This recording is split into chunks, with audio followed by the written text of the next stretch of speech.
Hello, nonprofit leaders. I'm Sarah Olivieri, your host, and this podcast is here to assist people like you, executive directors, board members, and other nonprofit leaders make a bigger impact with insights, tips, and lessons learned from nonprofit leaders and experts. Having been an executive director, a board member, and now a consultant and coach, I truly understand the challenges you face. And that's why I'm here. I'm all about working smarter, not harder, so you can make a bigger impact without the burnout. And so is our sponsor, DonorBox. DonorBox isn't just a suite of helpful fundraising tools, it's a partner that helps you raise more money and supports you in retaining your donors. I love their forward-thinking approach.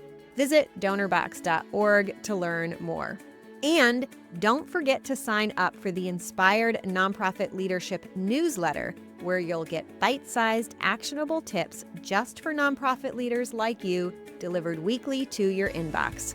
Sign up at inspirednonprofitleadership.com/sign up. Okay, let's dive into today's episode. It is not just boards who get stuck in the weeds. I see this all the time with nonprofit leaders, CEOs, and other folks in the C-suite, and potentially all nonprofit staff. We get stuck in the weeds of our day-to-day operations and work that we kind of should do, but should is defined because that's what nonprofits do, or other people are doing it, right? Everybody else does Giving Tuesday, we should do it too. As opposed to the strategic should, as in we should do it because if we do this, we will get the result that we want to. Therefore, we're really excited to do this thing, right? So in short, we get stuck in the weeds of day-to-day operations, and we don't leave room for strategic planning.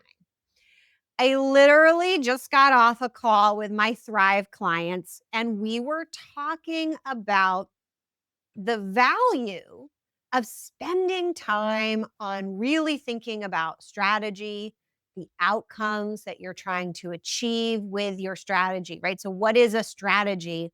A strategy is a set of goals that you want to achieve and the tactics that you're going to take to achieve those goals. And this client who I've been working with for several years now, she was really, she's grown so much. Sherry, you know who you are. And it takes time to evolve into somebody who is ready and willing to invest serious time in the strategic work. And I think part of that is because it is so counterculture to our space. Got to get that strategy in, got to get that done, right? But the reality is, and like get it like once and done, right? Like let's just get it out of the way, like some annoying thing, or we don't have time to do strategy. We just push it off and off and off. But the reality is, the more time you invest in strategy, the better your results will be. You will start focusing your work on what really moves the needle. And I promise you this. Not only will you see more results, but you will also end up working less. The same client is about to go on total vacation for 2 weeks, and her team and her organization will be fine. So, but it takes takes trust. It takes a mindset shift. And I want to share with you a thought I've had recently, because so many nonprofit executive directors and CEOs come to me feeling overwhelmed.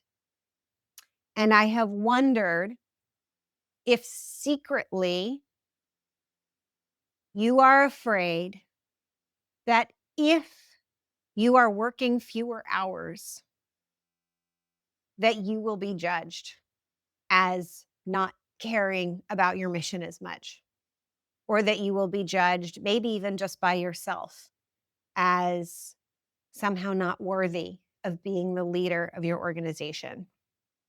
And I invite you just to sit with that for a moment.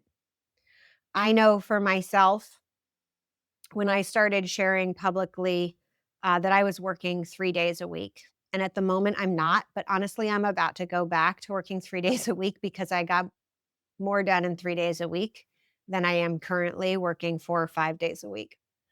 But when I went to share that, because in working 3 days a week, I felt that I needed to have an email autoresponder that let people know.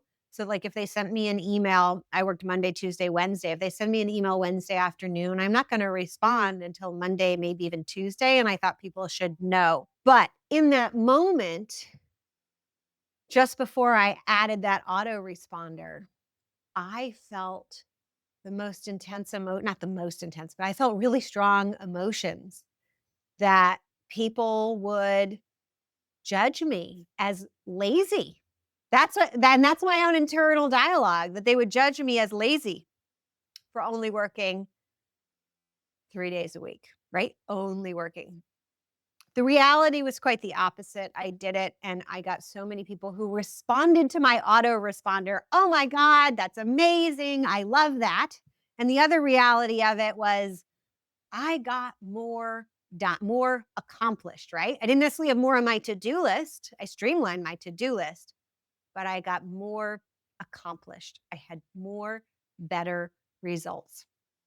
And the only way to work 3 days a week is to be extremely mindful of your strategic goals, what outcomes you want to achieve, and then really stay hyper focused on only letting that work that is achieving those goals onto your to-do list and rapidly removing anything that isn't. So I would love to hear from you. If you want to talk with me privately, you can email me, Sarah, Sarah, at pivotground.com.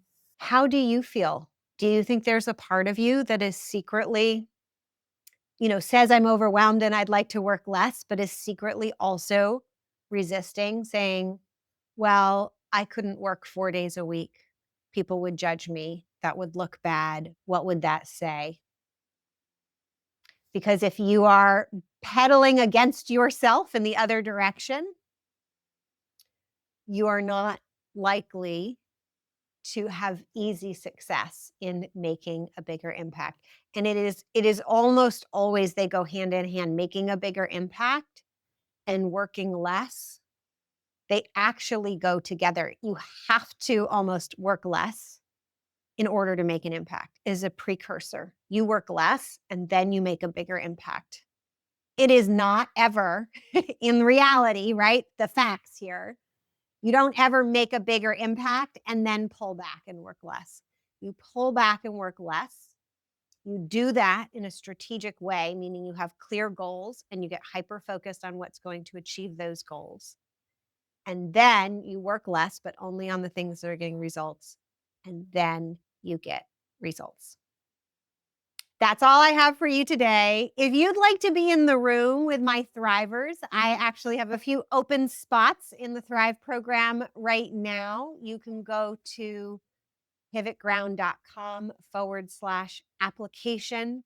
There is a short application form. It just tells me a little bit about where you're at, what you're looking to achieve.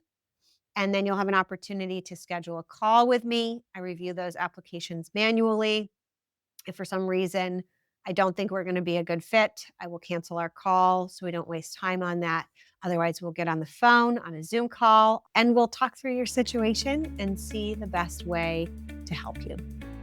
Until next time, I wish you all the best. You've been listening to Inspired Nonprofit Leadership. Thanks so much for tuning in. Be sure to subscribe so you don't miss a single episode or the bonus episodes. And while you're at it, please leave a rating and review and be sure to share with your friends and colleagues. Tune in every week for more useful insights and wisdom on nonprofit leadership. Thanks so much for all you do for the communities you serve. Until next time, all the best.